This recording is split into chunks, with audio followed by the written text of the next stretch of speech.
Good evening, and tonight we feature the struggle at the top and the bottom of the First Division. In a week when managers have been making the headlines, bottom club Crystal Palace named little-known Ernie Whalley on the right here in charge of their game against Manchester United, our main match tonight. Top club Aston Villa saw their manager Ron Saunders named Bill's Manager of the Month before their game against Leicester. In the Second Division, Graham Taylor's Watford have had their glory in the League Cup. We see them in action now at Newcastle. Jenkins is looking for it. Oh, this could be it. Yes. Of course, all the latest news, starting with the major news headlines from Jim Rosenthal. Peter Ward opened his account for Nottingham Forest as Southampton's slump continues. Ipswich drop another home point. They play for most of the second half without goalkeeper Paul Cooper. Stoke get a last-minute equaliser against Liverpool. There's a hat-trick for Brian Kidd as Bolton score 6. And Manchester City make it 4 wins on the trot for new manager John Bond. But now it's Crystal Palace against Manchester United, a match that attracted Palace's biggest crowd of the season, 31,000 to Selhurst Park this afternoon. A lot of that, of course, down to the drawing power of Manchester United. Except that Palace are now beginning to stir themselves with their new, largely unknown manager very much in the spotlight. Ernie Whalley is here, named last night as team manager of Crystal Palace to the end of the season. In the short term, though, he's already made startling decisions like dropping Clive Allen and Vince Hilaire for the 1-1 draw at Norwich in midweek. And Neil Smiley, who came in as one of the replacements, gets another chance to show his lively form out wide, while Steve Lovell, one of Palace's versatile youngsters, gets another game in the midfield. So this then is the Palace side. They're still at the bottom of the table with 5 points from the last 8, though. That's an improvement. And these are the men, in fact, who this week went to the Crystal Palace board of directors and asked that Ernie Whalley should be made manager. Manchester United manager Dave Sexton, meanwhile, makes one change from the side that beat Everton last Saturday. Yugoslav defender Niki Jovanovic, who's recovered from an ankle injury, and replaces the versatile youngster Mike Duxbury, who now drops down to the substitute position. And today also the first appearance on television in a Manchester United shirt of Gary Burkes, the £1 million striker from Nottingham Forest, who gets his 3rd appearance for United, a swollen ankle not serious enough to keep him out. And the referee today, it's John Martin of Alton in Hampshire. So Palace in the white strip get us away, attacking the goal to our left. Manchester United red shirts and black shorts, and United coming here in 5th place in the table with a very good record indeed. They've only lost 1 league match this season. That was away to Wolves back in August, and that was a last-minute goal as well. Here's Paul Barron, who's played every game for Palace this season. Jovanovic, Moran, back to Arthur Albiston.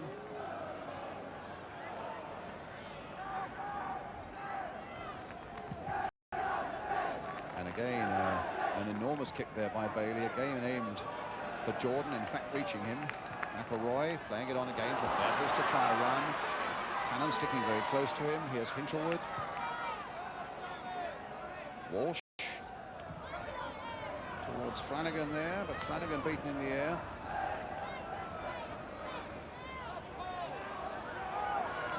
And Gilbert dummying Jordan, making use of space. Jovanovic cutting that ball out before it got to Ian Walsh. Nicholas with the throw. Flanagan. Nicholas. Flanagan again. Being pursued by Moran. Koppel coming to make a bit of mischief on his own account. Flanagan did well there. Nicholas with the cross there. And a chance maybe. And a good save from Smiley by Gary Bailey. And in fact it was Mickey Thomas right back there who very nearly caused problems for Manchester United deep in his own defence as that ball came to Neil Smiley. Good work by Bailey.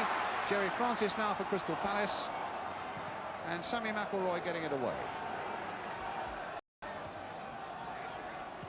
Nicol.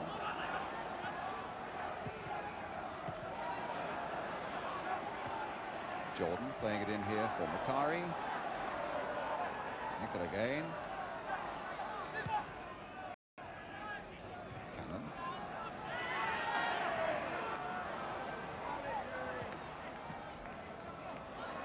Five minutes gone. And Palace coming closest to scoring in those 5 minutes. But United looking very impressive in these opening moments. And getting a free kick for the foul there. Well, 5 minutes gone, and in the first 5 minutes, a yellow card for Peter Nicholas. And a very early yellow card then for the Crystal Palace number 4, Peter Nicholas. Jimmy Nicol with the free kick.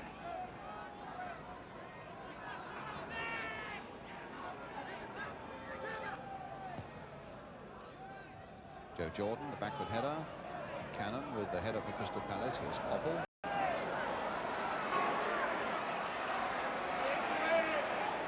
Nice dummy there by Koppel on Fenwick. Nicholas away. Moran to Albiston.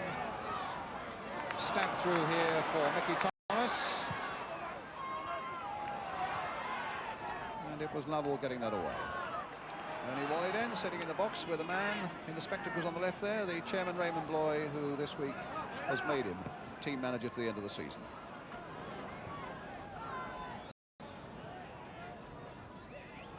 Smiley. Oh, there's a fall for Burns. McElroy. A lovely little dummy there by McElroy. Hinchelwood was full blind in the first place, but recovered quickly enough to get the ball away. It's a throw to United. Bertels.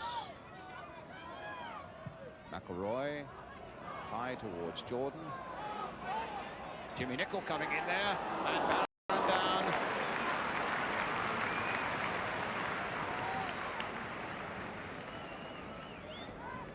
Is in Walsh, and you can see that Jovanovic has a few inches on him.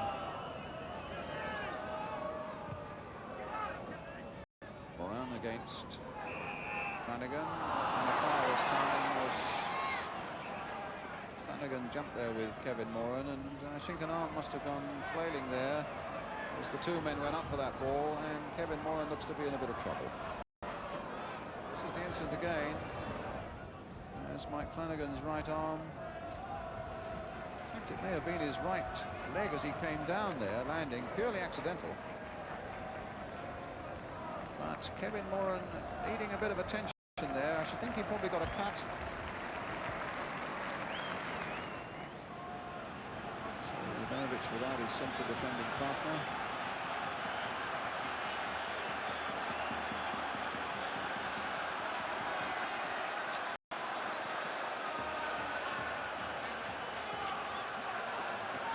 Right inside here for Nicholas.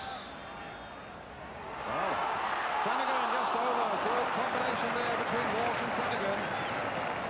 And that very nearly unseated Manchester United. It was Walsh who played the ball short, Flanagan who came in hard, but he couldn't keep it down.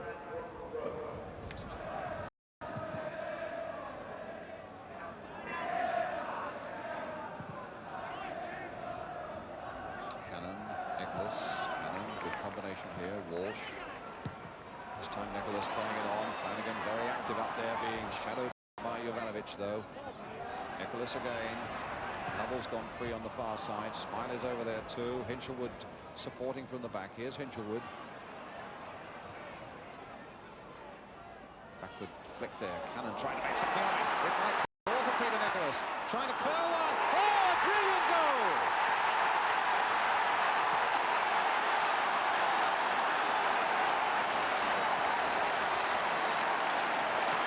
That's his first goal of the season, and he saved a very special moment and a very special effort for it. Curling it beautifully, and that was a really definite effort on his part. That was the intention, and that was the final result.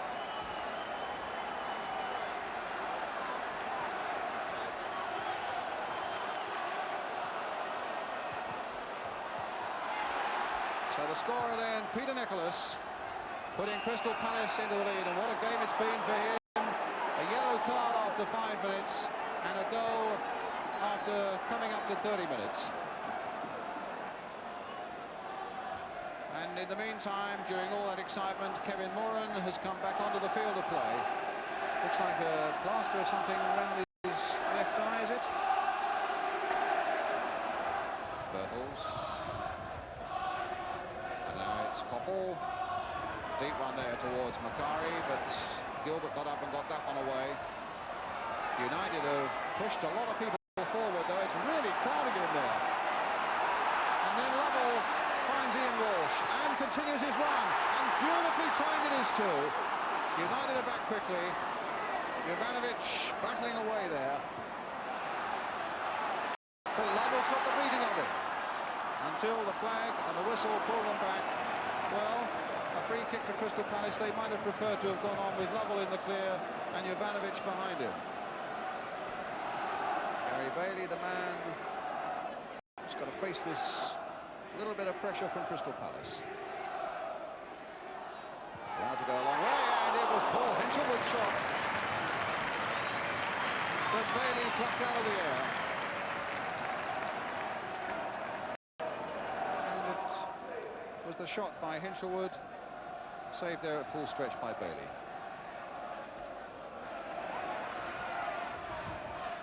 Orbiston. Nice little touch there, and Orbiston going all the way into the side netting, but what a lovely little move there, with Mickey Thomas making the really vital contribution right inside that Crystal Palace penalty area. And good work by Orbiston as well, who'd made a long run. Look at this little touch here from Thomas, though. The little flick there. And Orbiston, who'd continued his run, got in his shot under pressure and just in the side netting.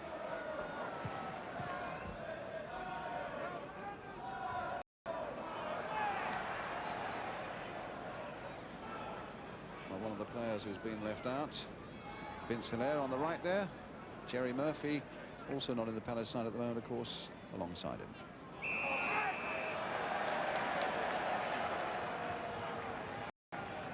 So there's not a lot wrong with the Palace squad at the moment, but one or two good results wouldn't put right when you think of Clive Allen, Vince Hilaire and Jerry Murphy unable to get in the side. Players of great quality, youngsters though they are, but Palace leading 1-0 here, and Gilbert with the free kick for them. Flanagan going in there, and just one.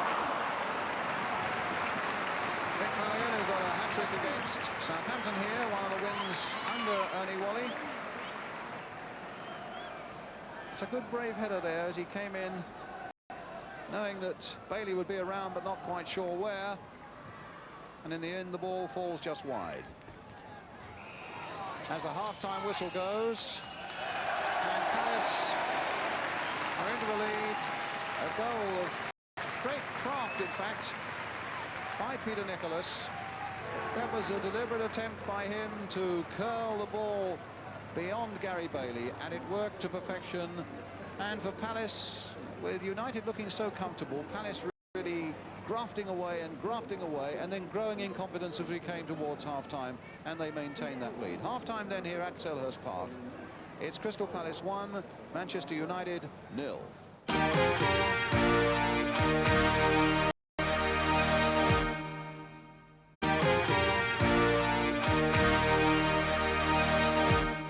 Manchester United then, who get us away at the start of the second half, attacking the goal to our left.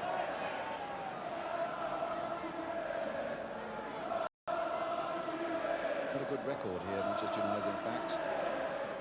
5 meetings in the first division here throughout the 1970s, and Palace have had only 1 win. That was in 72-73, a famous 5-0 victory over United.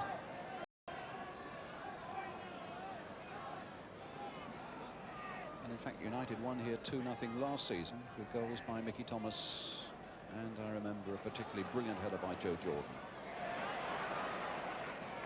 But the man who scored the goal, Peter Nicholas on the far side there, hustling Lou Macari. And now Steve Coppell.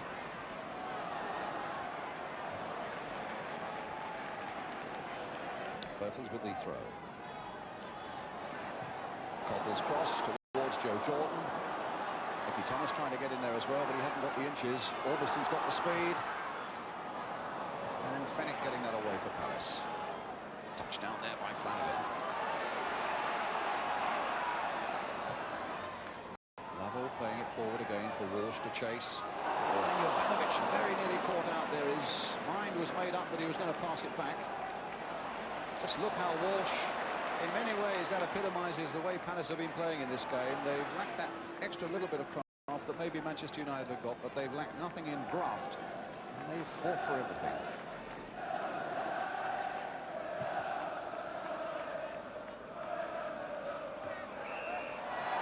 Foul that time by Moran.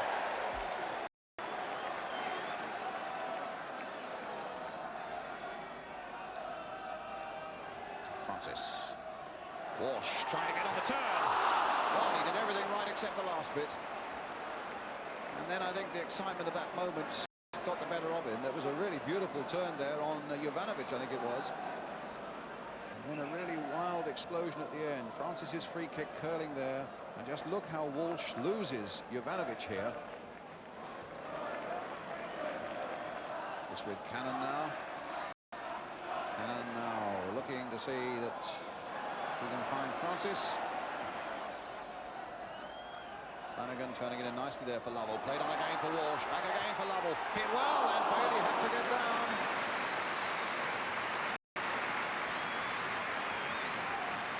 Good neat combination again by Crystal Palace in and around that Manchester United penalty area. The nod down and a shot there by Steve Lovell, which Bailey had to gather at full stretch.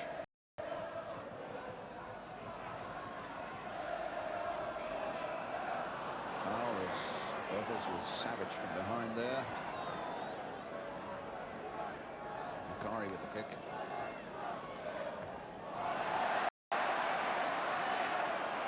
Francis taking it from Fenwick, holding off Mickey Thomas. He's got Smiley making a dart down the right for him. Here's Smiley now. He's already showed his ability this afternoon to run after Orbiston, to give himself a bit of a chance, and does it again. Gets a good toss in there.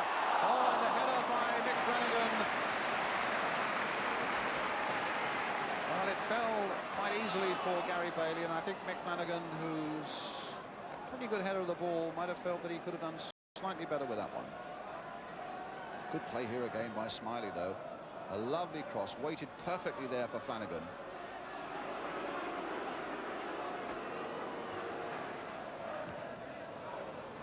Jovanovic.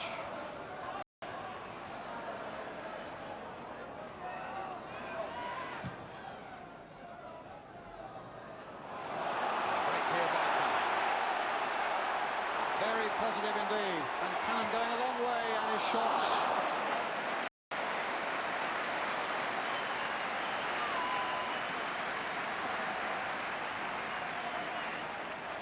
A good break there by the skipper, lifting everybody's spirits around him, I would think.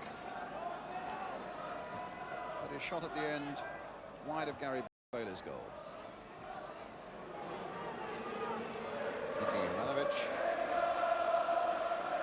Jordan up, knocking it down there for Coppell.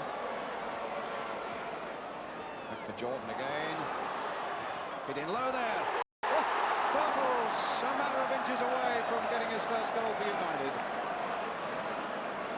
Good play there by United with the involvement of Coppell and Jordan.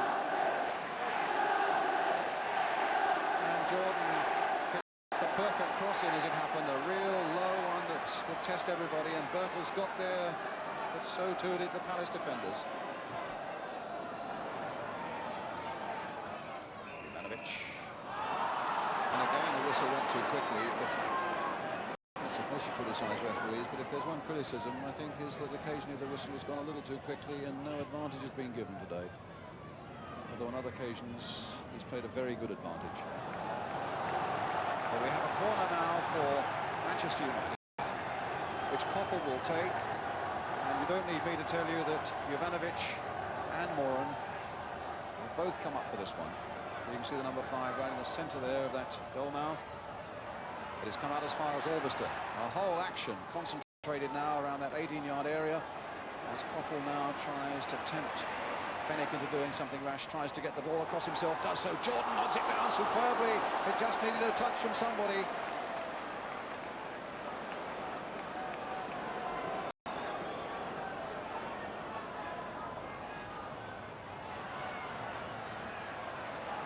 Get it away again, but not for long, because here's McElroy. So the pressure is still on them as United still come pressing forward, looking for this goal.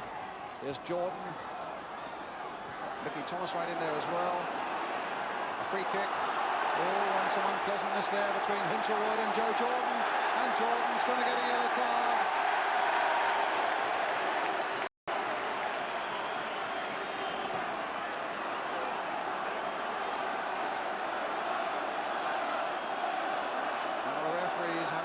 Joe Jordan, he got involved there with Paul Hinshelwood. I got the impression that he wanted the ball a little quicker from Hinshelwood than the Crystal Palace defender would allow him. In fact, it looked as though he then attempted to push the ball towards the face of Hinshelwood, and then a little bit of scuffling involved. But here's Sammy McElroy playing it in there.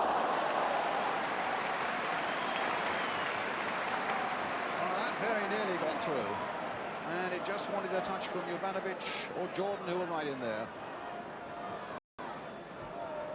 Thomas trying an altogether different sort of, rather he went over it, and it was McElroy trying an altogether different free kick, and it's with Joe Jordan. Now with Nick, played in here for Birtles. Now here's Koppel, and now it's with Sammy McElroy. And Palace have brought everybody back, bar none. Macari trying to get in there. What a scramble here in the last seconds. Macari with the overhead kick, and it falls easily and comfortably for Paul Brown.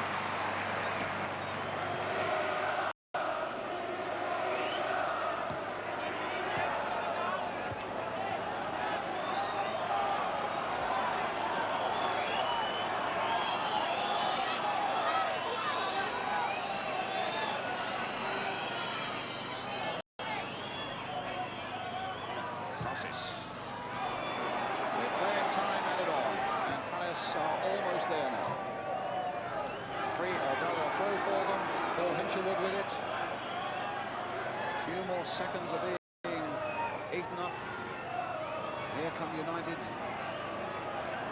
Alveston getting it away under pressure, but only as far as Francis. Here's Koppel.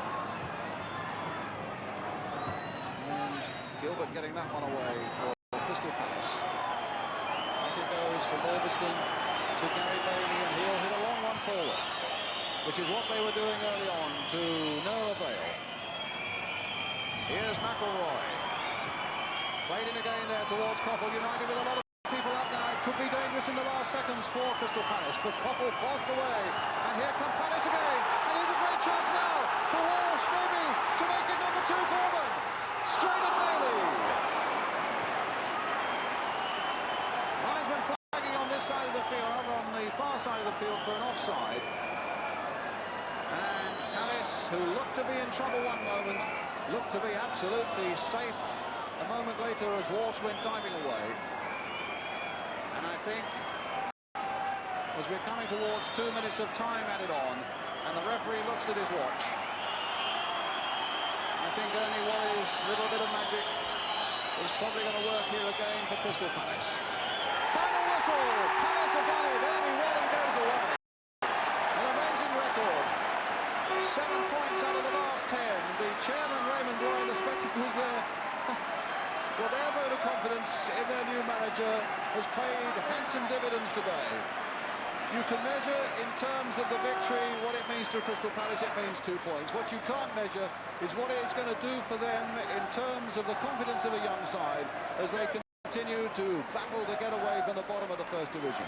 United, who played well for so long and put Palace under tremendous pressure in that second half, just couldn't find the finish that produced a goal. Great work by the Palace defence. A victory that'll do them a power of good, and a final score then here at Selhurst Park. Crystal Palace 1, Manchester United 0. Well, it won't hurt Palace either to see themselves off the bottom of the First Division table tonight. We'll be showing you that table after our third game. It was a strong, battling performance by Palace. 7 points out of the last 10 now. The magic of Ernie Whalley still seems to be working. They're the magic. You know, they're the ones that do it out there. They prepare to graft now, and that's the important thing. Just go out and meet the trouble, and it's half the battle. He's a guy that demands 100% effort all the time, and he's made the players aware of that.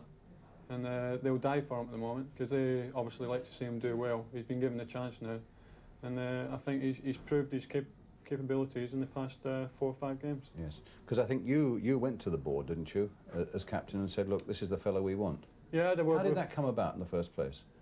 Well, I'd been talking to 1 or 2 of the players. I felt that under the circumstances, everybody had more or less left, i.e. the coaches and whatnot, and Ernie was left on his own. I felt it was very important that the club as a whole had to do something and do it quickly. We were left a little bit in limbo with only Ernie, and they were saying, well, we can afford to give him another couple of weeks. But I think if you're a First Division club and you want to do something and go places, then you've got to have a bit of stability. Yes. And I felt that I had a word with Ray Bly on Wednesday night after the Norwich game. That's the chairman. Yes, and I just said, I told them that the players were all behind Ernie, whether they were going to give him the job or not.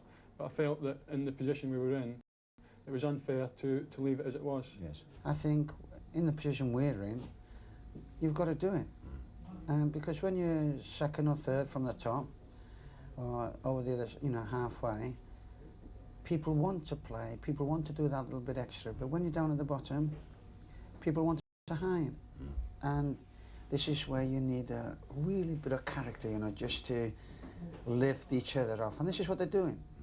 They're lifting each other, and when one gets paid, the other one's there. And it's so important that they have a lot of pride in wanting to win.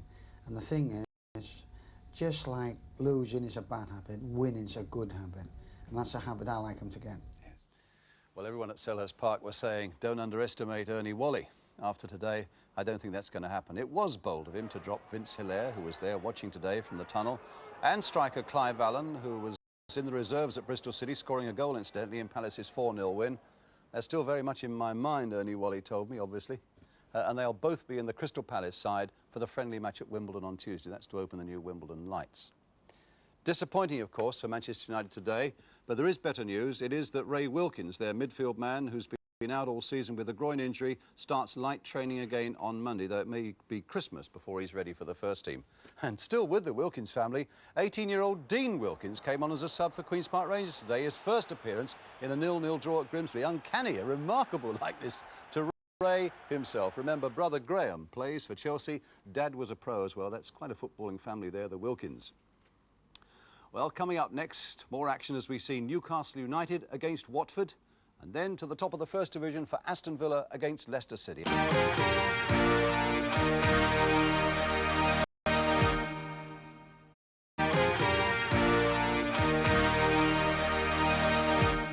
And welcome back. And now we come to our second match, and it's one that's got a bit of feeling about it in the Second Division. Newcastle United staggering still after that 6-0 thrashing at Chelsea last week, against Watford, who had all the glory in midweek after that League Cup victory over Nottingham Forest. Newcastle, in fact, made 5 changes for this game, and it was covered by Tyne Tees Television with commentator Roger Thames and Newcastle in stripes.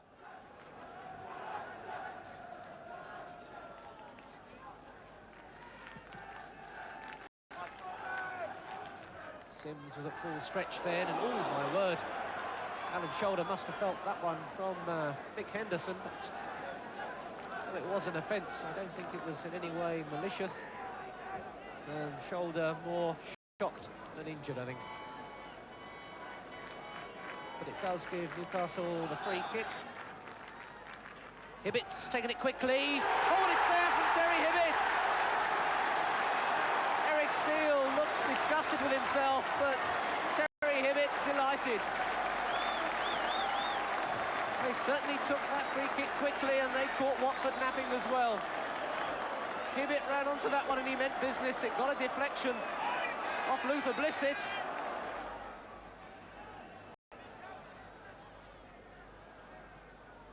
Harrison hoisting that one forward, but Johnson getting it clear. And Wharton deciding to take the safe way out.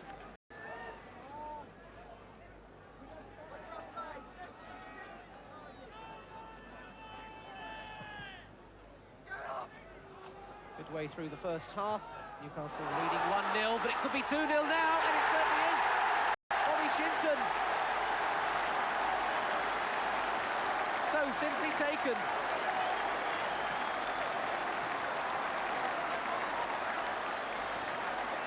Clark was challenging there, and it fell to Shinton. The keeper was out, and he finished that one off with total confidence.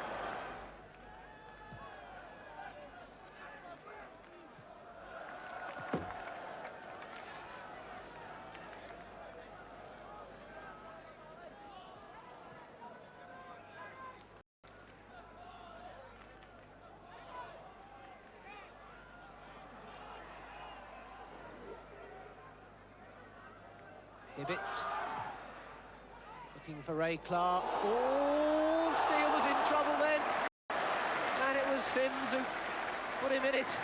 Eric Steele could afford a bit of a smile at that one, as if he hasn't got enough on his plate the way that Newcastle have been hitting him. Steve Sims under pressure there, looping ahead of it. Steele just about tipped over. Poskett now, and that took a deflection, and they nearly missed it all between them.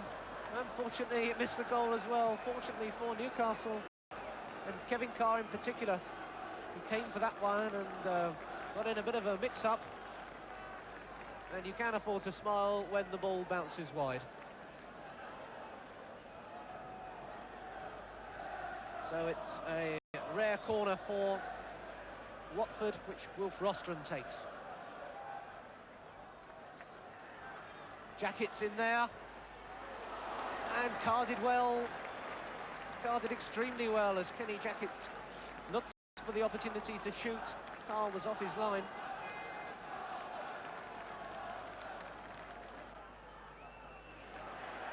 Train now. Handball by Ward, but play on, says the referee. He couldn't have seen it, and this could be a goal. It certainly is, by Malcolm Poskett. Watford pull one back with 2 minutes to go to half-time. The scorer, Malcolm Poskett, the former Hartlepool player. A messy piece of play by the Newcastle defence, and finally Malcolm Poskett was able to latch onto it and slot it past Kevin Carr. Poskett. Good tackle from Mitchell, but an unfair one, says Mr. Richardson. Certainly was a solid challenge on John Ward.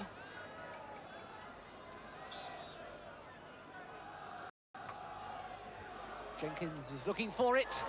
Oh, this could be it. Yes, just wide. Agonisingly wide there for John Ward. And the Newcastle defence were nearly caught flat-footed. Kick flung in deep, and Jenkins' challenge was enough to put them off, but it was wide. So a narrow escape for Newcastle at the start of the second half. Clark battling, Harrison pumping it forward, Martin working hard, shoulder challenging, Bobby Shinton breaking now through the middle. Has he got the control to take it up? It's gone for Hibbett. Oh, he really hit that one, and Eric Steele was glad to keep that one out anyhow. Terry Hibbett ran onto that one, as only he loves to run onto those shots. sized it up and he really got hold of it. And Shoulder was sniffing around for the rebound. Hibbett, short corner to Shoulder, who gets the cross in himself. Jenkins won it in the air, Wharton, and that got a deflection, and that got a corner for Newcastle as well.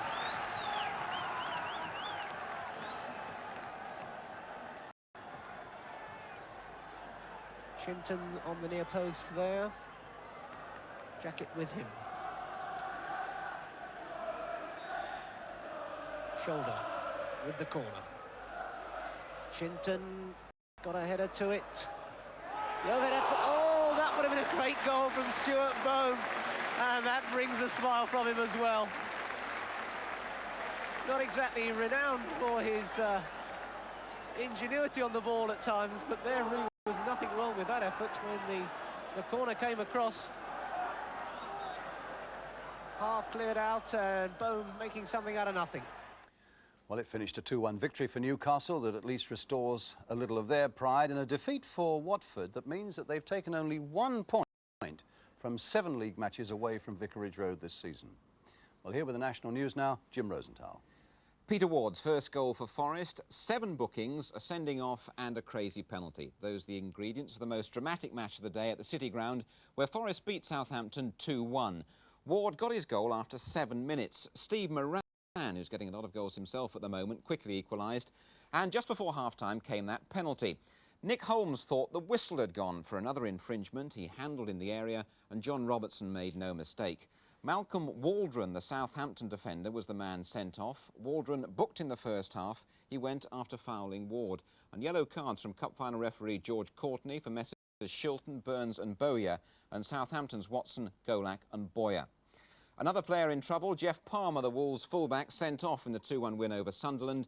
And Wayne Clark, the youngest of a great footballing family, he scored both those Wolves goals. Paul Cooper, the Ipswich goalkeeper, had to leave the field early. Cooper went off with an injured knee in the second half of the match against West Bromwich Albion. Russell Osman, an England schoolboy rugby union player once, he took over. Nothing passed him, a goalless draw the result. And Liverpool uncharacteristically led twice at Stoke through David Johnson and Kenny Dalglish and were then pulled back. 2-2 the result. Transfer-listed Paul Randall saved Stoke with the last kick. New manager John Bond really has lifted Manchester City. 4 wins in a row now, the latest 1-0 over the Norwich side he created. City captain Paul Power was the second half scorer. Kevin Bond captained Norwich against his father's new team, and he says tonight he still wants to leave Norwich, but not for Main Road. And Brian Kidd, the former Manchester City striker, he scored his second hat-trick of the season. And next it's to the top of the First Division for Aston Villa against Leicester City, and that comes up after the break.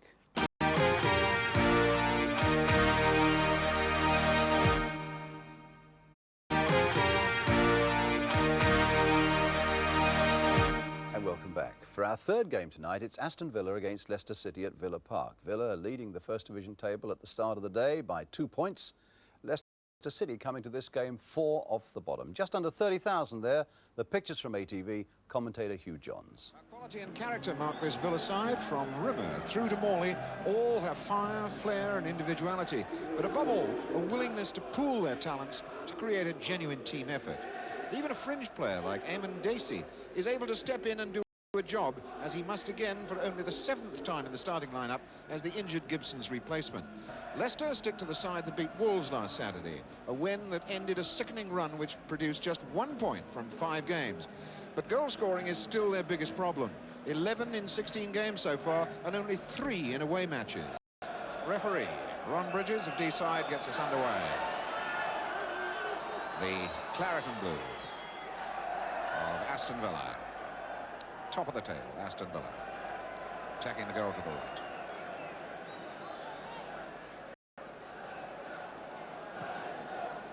Leicester City in a chain strip, all in white. Or white jerseys, rather, and the blue shorts.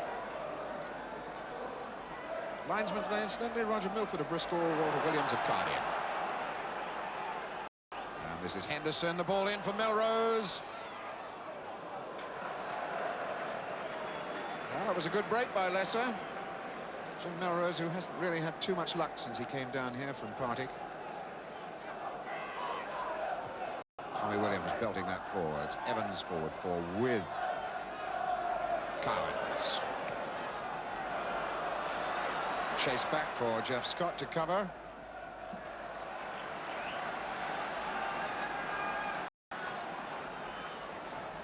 The Villa throw, and Tony Morley to take it. Cowans coming short to him. Oh, and comes away from his marker easily. A little chip here. And Wilson bumps that away, only as far as Mortimer. Bremner now. Charged down well then by Henderson. In for Wilson.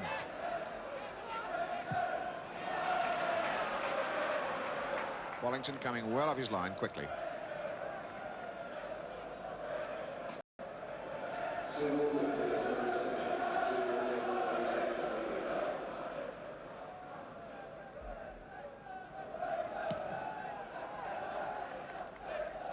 Young poised with McNaught, and McNaught penalised, pushing in the back.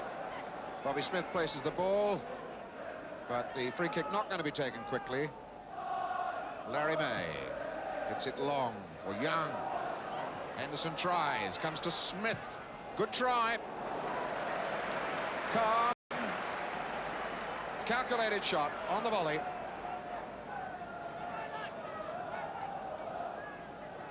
Leicester looking menacing in the box here. Like the way that Smith measured himself up for that. Banged it straight down the middle. Swain hitting that one for Gary Shaw. Fends off May. The ball back to Mortimer. Bremner. Morley unmarked here.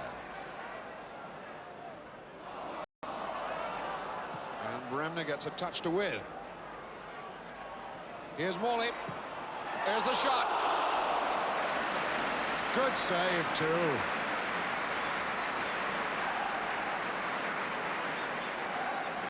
Morley is looking really fierce from these shooting angles. That was a super reaction save by Wallington. So here's the corner. Mortimer and Cowans involved, and it's Cowans there. Far post. Beat the far post and beat the big men with then McNaught, who were waiting on that side of the box.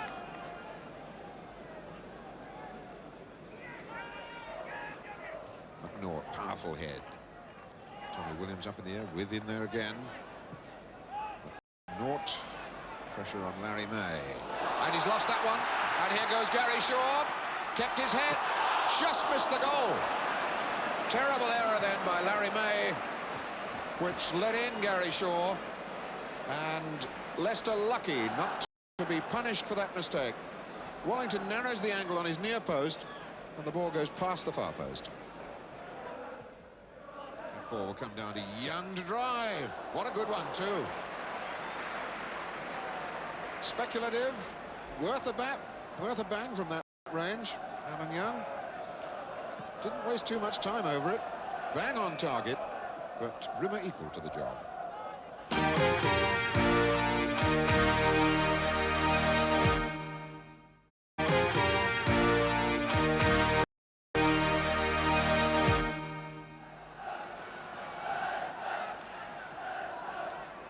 Leicester with Smith for Young to drive. McNaught, the ball bounced kindly for him. Young and McNaught in a bit of a tangle, although I think Young was trying to escape the attentions of the big centre-half. Two of the many Scots in this game.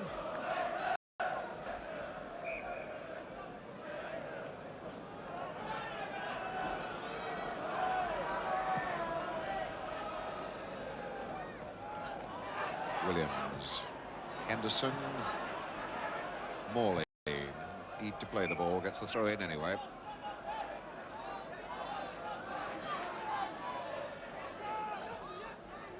With nicely down to Morley. Touched off beautifully to Swain. A lot of space for Swain to go forward. Chip in and May gets it out. Smith down. Hooked away by Williams. Evans, Alan Evans fighting for it. Bremner on again. Larry May high in the air. And a chase down the right side now between Gary Williams and Melrose. Gary Williams, the governor, in that situation. Here's Morley. For Mortimer, early ball for Cowans. This is a flowing attack. And there's Shaw going in and out. Well, golly, that was so close to an own goal. Oh, Jeff Scott, who got his head to it. Well, that from this angle looked as though it was going into the net. Beautiful flowing attack from Villa. First time they've really strung things together. Cowan's ball in. And there it is, it was Scott. And he just beats the far post. Corner taken, and Mortimer is banging that one across. Down for Morley. May gets it clear.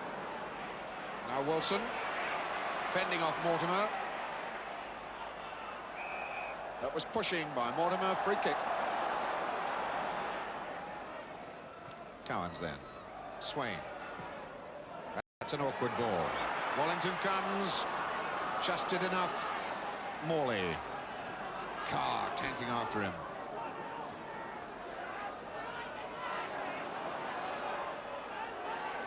Morley getting it off to Alan Evans. Hard, long one. Scott gets it out. McNaught there again with... Ball whacked away for the corner then by Gibson. And Villa stepping up the pressure. Attacking into their favourite Holt end. And here's Morley. Oh, he got hold of that. Oh, that was so close.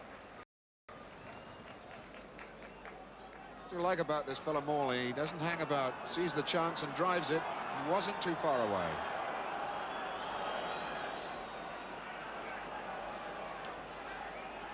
Players constantly showing great care on this pitch now, worried about losing their footing in important moments.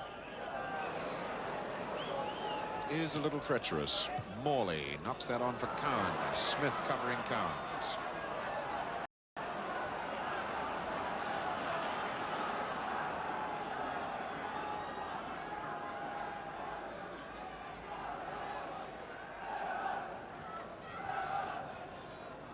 Gary Williams with the throw-in for With. That's Shaw. A free shot at that. But obviously had to take it very, very quickly on the turn. Didn't have time to dwell on the shot here. But he had a little bit of freedom there. Able to come off his man and turn and shoot wide. The top of Evans' head, Alan Evans, with Williams was equal. That's Mortimer. Scott's header out. Little drop for Cowans. First time ball off to Swain.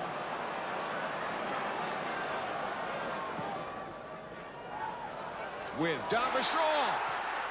That'll do. Gary Shaw breaks the deadlock. Beautiful goal. And they rush to Peter With to congratulate him for his part in the action. Gary Shaw's 9th goal of the season. But give due credit here, that ball from Swain, due credit here to With. Beautiful jump. That's an unmissable chance. Gary Shaw buries it. 1-0 Villa.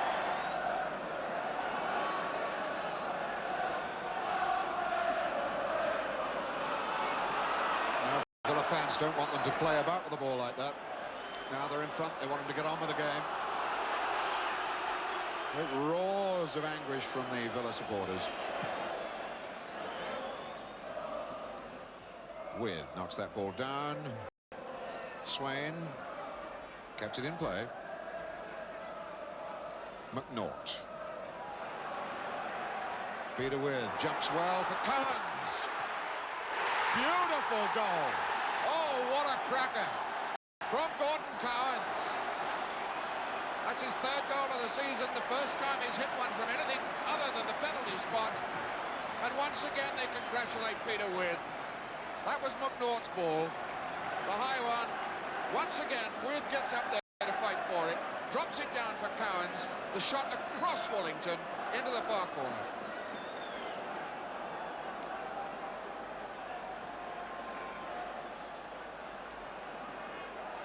So 2-0 now to Aston Villa. 24 minutes of the second half gone. And Aston Villa totally in the driving seat.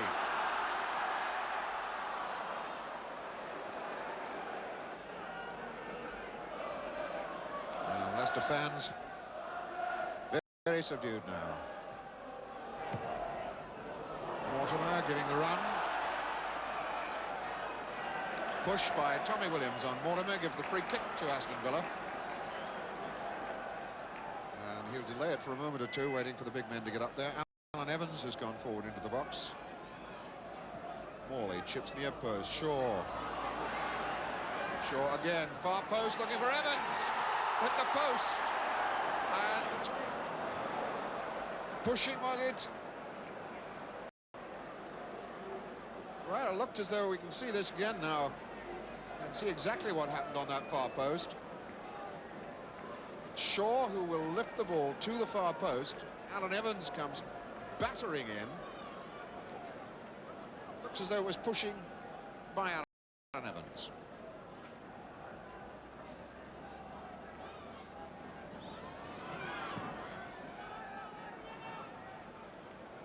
Evans knocks that down for Cowans. Struck that one a little too firmly.